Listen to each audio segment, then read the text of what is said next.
કેશોદ તાલુકામાં વરસાદ બાબતે જોઈએ તો છેલ્લા 4 વર્ષથી ચોમાસાની શરૂઆતમાં જ મોટાભાગે વાવણી લાયક વરસાદ થયો છે।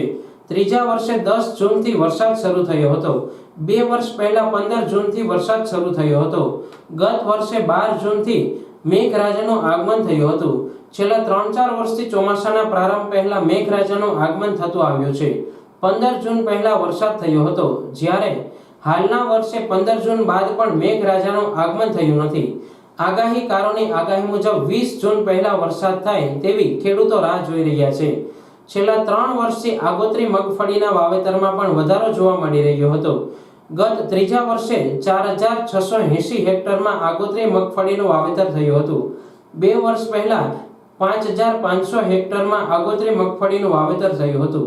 ગત વર્ષે 8500 હેક્ટરમાં આગોતરી મગફળીનું વાવેતર થયું હતું, જ્યારે હાલના વર્ષે માત્ર 1265 હેક્ટરમાં આગોતરી મગફળીનું વાવેતર થયું હોવાનું જાણવા મળી રહ્યું છે।